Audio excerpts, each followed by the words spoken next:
Hello, good evening. Welcome to Aro Ling Cardiff this evening. Lovely to see you all. And we've had a delightful bank holiday with our family. We had a picnic in the park, but that situation has now dissolved into emptiness, which is the topic that Ngakma Nor'dzin is going to talk about this evening. Thank you. Thank you very much for that introduction. Yes, the topic for tonight is emptiness, but it could just as well be form, because you can't have one without the other.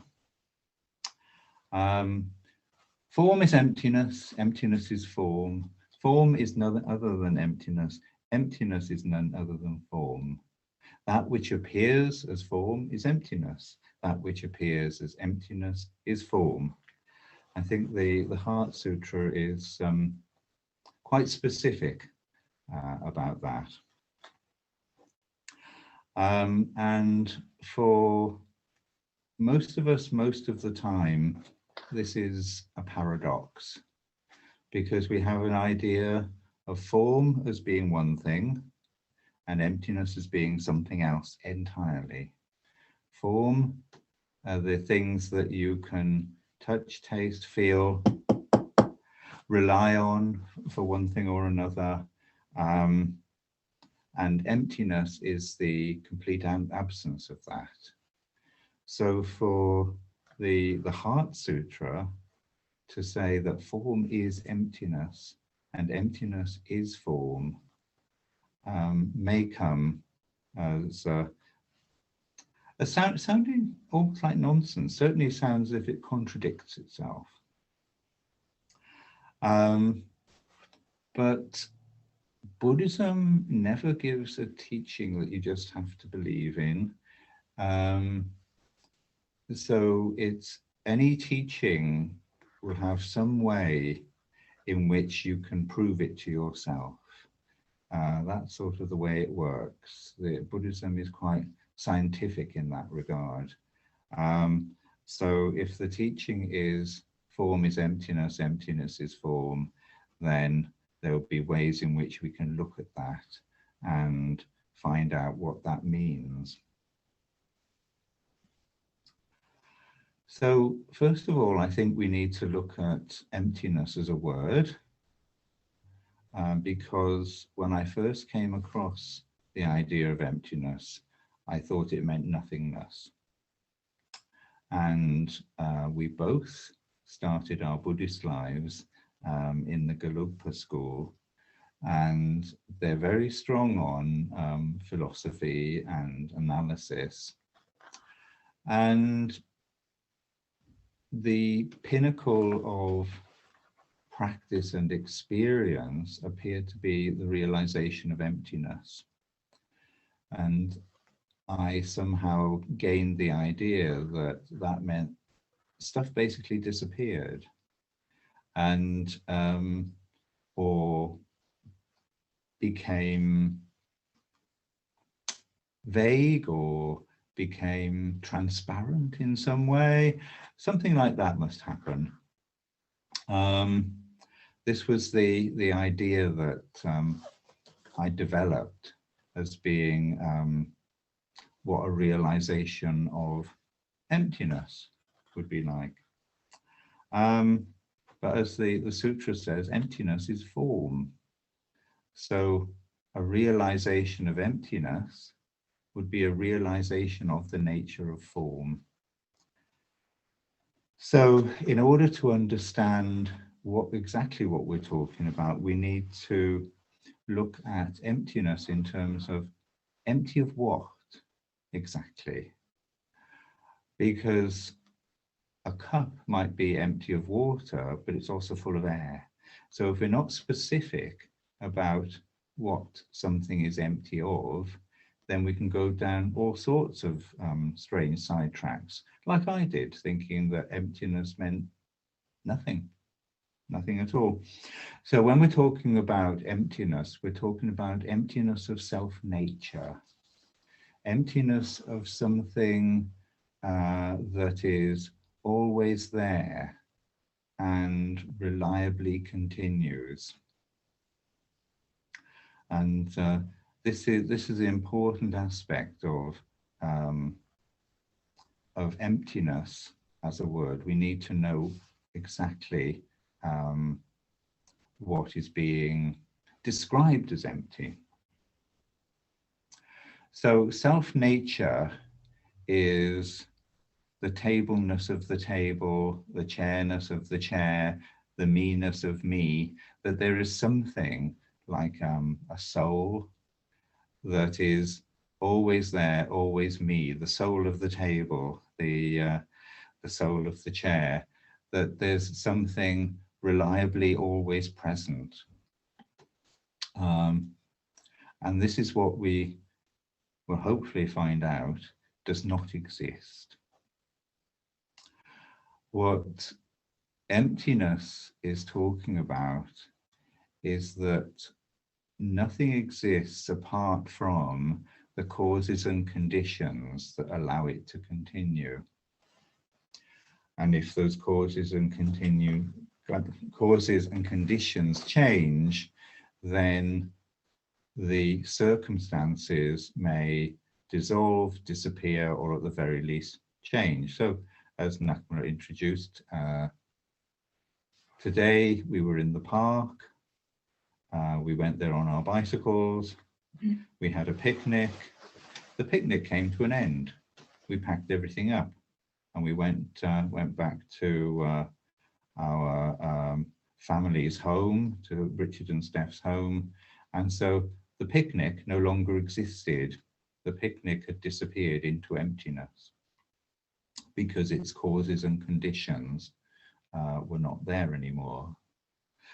A picnic could reappear at some point, but it would be a different picnic. So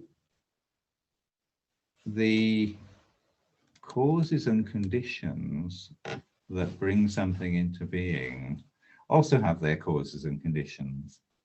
So if we talk about there having been a picnic and the picnic relied on there being cake and crisps and sandwiches, cake and crisps and sandwiches also have causes and conditions that bring them into being. So there's no stopping point at which you can say, okay, this is the reliable thing. This is the thing that never disappears. It goes all the way through and never stops. Emptiness is always there somewhere. And so all of the things that come into being disappear from being as well because their causes change, their causes disappear. So when we look at the paradox of form being emptiness and emptiness being form, we need some way of understanding that in terms of at least being able to gain an intellectual understanding of it or a felt sense of it, even if our usual perception seems to deny that form is emptiness and emptiness is form. So if we go back to the Gelugpa approach, or the approach that we learned from the Gelugpa school, it comes from analysis, and the analysis of actually trying to find the self-nature of an object. Where is the tableness of the table? And you actually start to take it apart. It might sound slightly absurd, but you're looking for something that makes a table and something that continues to be there, something that is its tableness. And so you start looking at, well, is it in its legs? Is it in the top? Is it in the color? Is it in the shape? And you cannot find it. If you remove the legs, you've got a tray, basically. Or if you cut them down a bit, you might have a bench. But whatever you do with the table, however you take it apart, even down to its constituent atoms, you won't find an atom labeled table. I'm always here. I make this table what it is. And even if you looked at the atoms and molecules of the table, you will find that they have constituent parts. In the Buddhist analysis, whatever you come across will have a left side and a right side. So is its essential nature in its left side or its right side? In modern physics, you might say, well, you've got an atom, but is its nature in its electrons or its protons? And so on and so forth until you get down to emptiness again. So we can look at that and we can gain an intellectual understanding, which should at least be slightly intriguing, because if we relate to the things of our world as if there was an essential nature, but we can prove to ourselves by looking at these things that there isn't an essential nature, then there has to be a sense of intrigue. There has to be a sense of possibly confusion. What do I do with this? Then we can turn our attention to me. Well, not necessarily me, it could be you, but we turn our attention to the sense of me. And we've gone through life with a sense of me, and in my case, it always feels like the same me. And when something happens to bring that sense of me really strongly alive, it could be something happens while you're cycling home, somebody criticizes you, whatever it is, the me is suddenly in danger. And that felt sense of me is the me we're talking about. And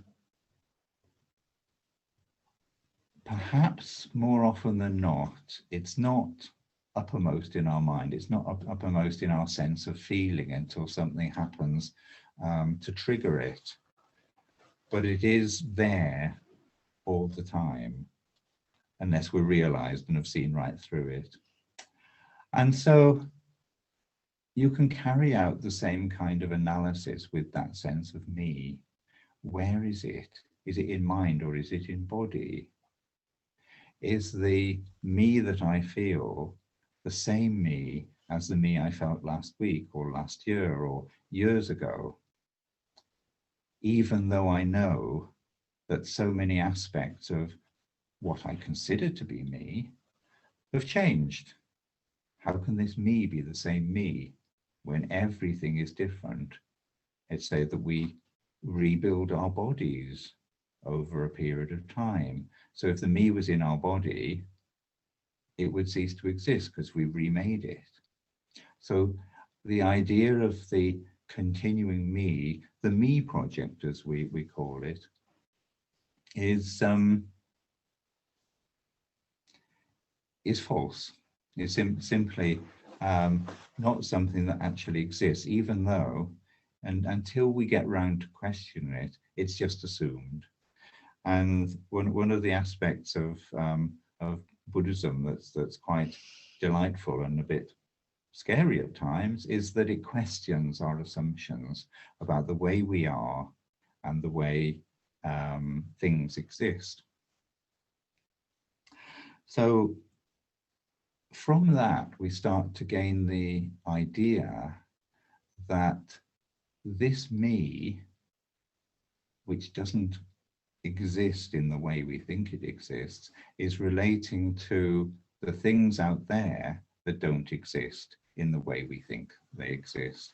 So that a permanent and unchanging me is attempting to relate to permanent and unchanging stuff, which is the source of our conundrums, is the source of our problems, because we are relating inaccurately. Our sense of self is inaccurate and our sense of stuff is inaccurate. And so this then leads to our problems because things don't behave in the way we expect them to. We don't behave in the way we expect ourselves to either. So this is an approach to understanding emptiness through analysis, because we take something that we consider to be an existent entity and find that it's not there. We can have the me, but we can have the me only in the moment. Mm-hmm. And after that moment is past, it's another me has occurred, but we think it might be the same me. And I really enjoyed Ngakma's illustration from the 12 links of interdependent origination that shows us trying to carry the corpse of the previous moment into the new moment, which is impossible because the old moment has died, but that doesn't stop us from making the attempt. So rather than having a new, fresh, clear moment, we try to haul the old moment and all its stuff along with us. So this can create maybe a sense of at least intrigue that we're not relating to things in the way they exist. We can also look at the paradox of emptiness and form simply in terms of our lived experience, that things stop, things come and go. As I said before, if the causes and conditions change, things change. We arrive at a picnic, we have a picnic, we cease to have a picnic. Things all come and go. In terms of lived experience, you have getting it right and making mistakes. Getting it right could appear to be form, making mistakes could appear to be emptiness, but the two are there present the whole time. Remembering something, I had a note down here, could seem like form. Forgetting it can seem like emptiness. And sometimes when I forget something, when there's a word on the tip of my tongue, when I want to say something and it's not there, I have to remind myself that this could just be the emptiness that I'm trying to gain an experience of through practice, and just remain in the moment of the word not appearing. We can also continue by analogy and look at paradox through absurdity. And here I'm going to read a little bit from Spacious Passion by Ngakma Nor'dzin, because I really like the... I pay him to do this, you know. You can all get your copies now, and they're all available as ebooks, and yes. So as we go around with the baggage of the sense of permanence, we can look at it, and as Ngakma says, it becomes ridiculous. If we wanted permanence, at what point does it become fixed? At conception, at 1 year, 20 years old, 50, how can existence be fixed? We would be frozen in time and in space. Impermanence and death are emptiness and form. Impermanence and death are change. I could reiterate the suggestion made in the chapter Sky Mind. Life without emptiness is life without death and change. The food in our gut would not break down, but remain solid forever. Breathing and circulation would cease, because breathing could not die to allow, breathing in would not die and allow breathing out to be born. We would only be able to see whatever person or thing we happen to be looking at the moment the dying stopped. There would be no more flow of communication as one phrase died to allow the birth of the next. We would not be able to move because the position we found ourselves in would not cease to allow a new one to arise. Life without death would mean it was always today and never our birthday. The spring daffodils would remain resplendent, but the summer roses would never grow and blossom. Our children would not be able to grow up and become independent because their childhood could not end. We would no longer enjoy music, as the sound of one note would not die to allow the birth of the next. The sick would be trapped in their pain and infirmity without the promise of a cure, relief, and a better life. So this is really a continuation of looking at emptiness and form in terms of our existence, but taken to the point of absurdity in order that we can start to understand that our view of permanence, our view of even the desire for permanence, is absurd in itself. I think Ngakpa Rinpoche put it that because underlying this sense of self and the sense of a need for permanence is a suspicion that it's not true, this is why we cast around for a sense of me, a sense of continuity, and try to paper over any cracks that appear in terms of our perception. We try to create a blur of continuity out of all the moments of discontinuity that exist within our lives. So then we come almost inevitably to proof by practice. We practice meditation, in this tradition particularly, we practice silent sitting. This gives us an opportunity to experience absence of thought with presence of being. So for a period of time, we could find either that we're no longer papering over the cracks and there is emptiness there. There's nothing there in terms of thought, but we are still present. Or we can see more acutely into our desperate desire to continue thinking. One or the other will happen. And either way, there's a sense there of realizing how we are. Because if we practice silent sitting and our minds are full of thought, this is no different to our normal mind. It's just that we become more acutely aware of it when we are making the attempt to not have thought. So we have these opportunities to let go of thought. We have the opportunity to find that we're still here. Even when thought is no longer present, we are still here.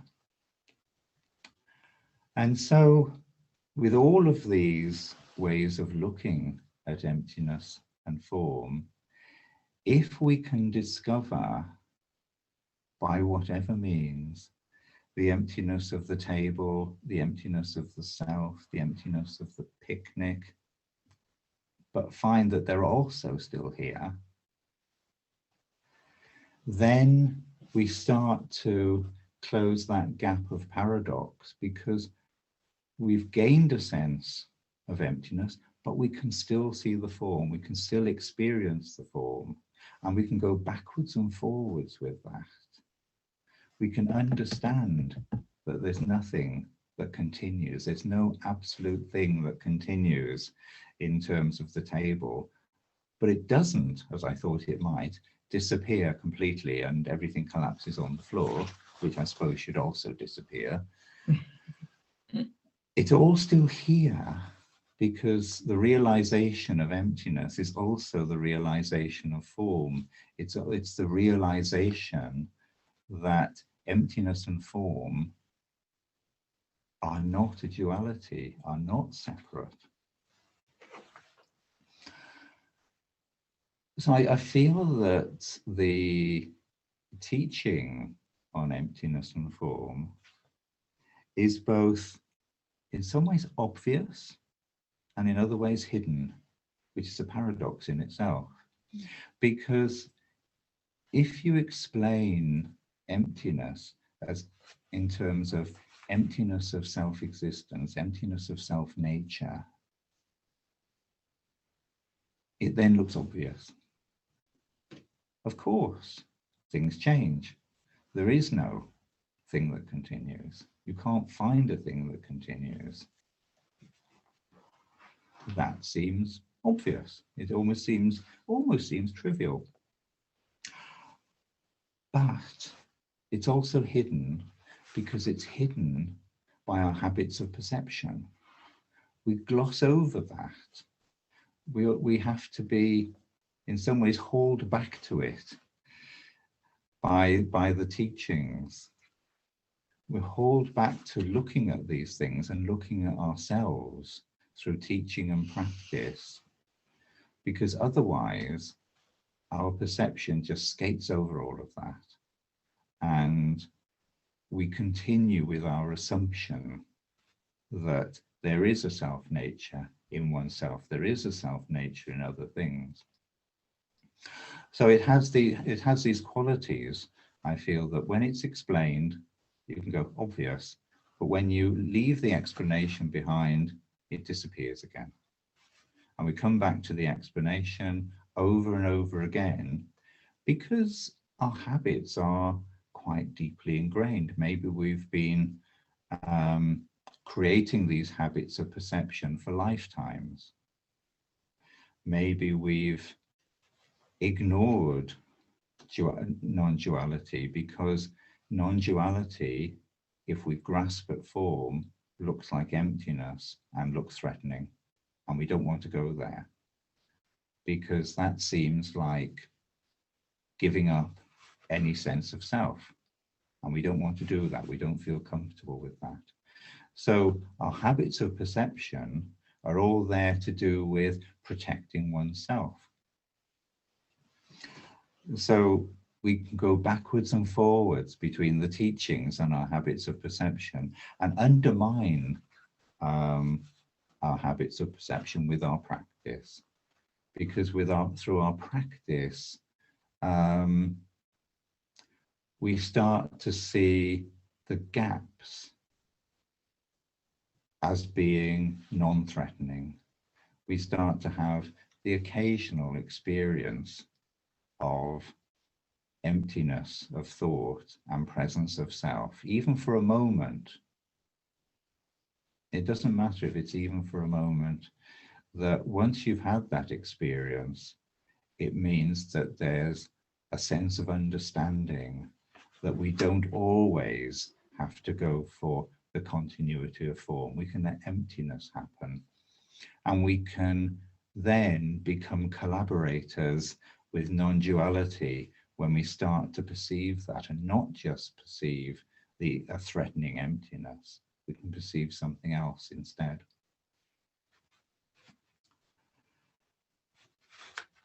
So we need to have these reminders. We need to have our practice in order to start to understand form is emptiness, emptiness is form. And what can seem at the outset to be a negation of existence, emptiness might seem to be a negation of existence, is actually an affirmation of existence. Without emptiness, we could not exist. As we've seen from Ngakma's writings in Spacious Passion, if there wasn't emptiness, we could actually not exist. Which means that emptiness allows form to exist, form allows emptiness to exist. Form has emptiness qualities. It has the qualities of change and movement. Emptiness has form qualities. It has the qualities of stability and continuity. And so we start to look at them not even as two sides of the same coin, but completely melded. Then they're the material of the coin. There is actually no difference. Form is emptiness, emptiness is form. So we have this affirmation of existence, and we have the understanding that form being emptiness and emptiness being form is central to all aspects of Buddhism. They all come from there. The Heart Sutra is sometimes described as the mother of the Buddhas. Without form being emptiness and emptiness being form, Buddhism itself probably wouldn't exist, because that's where it begins. So I would like to conclude just by reading the Heart Sutra itself. And just as a starting point for understanding form and emptiness, because this is a sutra. It goes back, well, we don't know quite when it goes back to, but it's present from at least the 1st century AD. It's present in terms of Sutric Buddhism and Tantric Buddhism. It's present in Sutra, Tantra, and Dzogchen as they view the world. So it sits there as a fundamental foundation of Buddhism in any school, in any vehicle. The Heart Sutra. Chenrezig, absorbed in the contemplation of unconventional wisdom, perceived duality as empty. On seeing this directly, he turned to Shariputra, saying, "Form is emptiness, and emptiness is form." Then, in order to clarify, he continued, "Form is not different from emptiness, emptiness not different from form. That which appears as emptiness is form, and that which appears as form is emptiness. You will not find emptiness apart from form, nor form apart from emptiness. The psychology of duality, sensation, sense connections, thought, and consciousness, these are also emptiness and form. So, Shariputra, you can only characterize form in terms of emptiness, and emptiness in terms of form. The phenomena of reality are neither existent nor non-existent. They are neither pure nor impure. They neither increase nor decrease. Psychological attributes are neither existent nor non-existent. The perception of eyes, ears, nose, tongue, body, and mind are both reality and illusion. Likewise, form, sound, color, taste, touch, and objects, likewise the dimension of vision and awareness. There is neither understanding nor absence of understanding. There is no suffering, old age, or death, nor do they end. There is neither merit nor accumulation of merit. There is no annihilation, no path, no wisdom. There is neither realization nor non-realization. There is neither attainment nor absence of attainment. Because the liberated mind warrior's awareness is characterized by this unconventional wisdom, even the 4 philosophical extremes are not perceived as a dualism. Likewise, all those who realize non-duality in the past, present, and future dwell in the knowledge of unconventional wisdom, which is none other than Rigpa. So, Shariputra, relax in the knowledge that unconventional wisdom is the great mantra, the mantra of completion, the mantra of totality, the mantra which expresses everything. Unconventional wisdom dissolves all struggles. It is true simply because it lacks the complication of falsity. This is the essence of unconventional wisdom.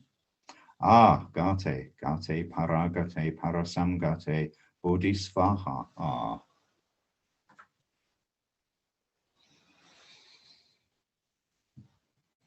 That is the conclusion. And so your talk dissolves into emptiness. If it didn't, I'd be here blathering forever. Thank you very much. That was wonderful. I think there are some religions in the world that believe in a soul as something that doesn't dissolve into emptiness. I'm wondering, is Buddhism unique in this idea? To my knowledge, which is limited to a few places, but yes, I would say so. I've never heard it being taught in other religions. Other religions have something that they might consider similar, in that the person ceases to exist and merges with God, that sort of thing. But that is not the same, because individuality is negated. With Buddhism, there's a vibrant individuality that is also part of emptiness and form, because form takes a multiplicity of shapes. Form has a multiplicity of expressions that never end. But form is also emptiness. And so Buddhism benefits from both.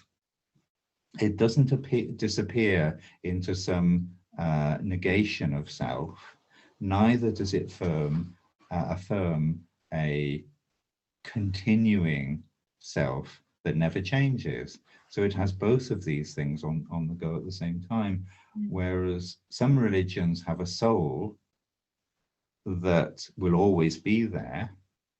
When I was a Catholic, I had the sense of a soul as this shiny, bright thing that was more or less oval.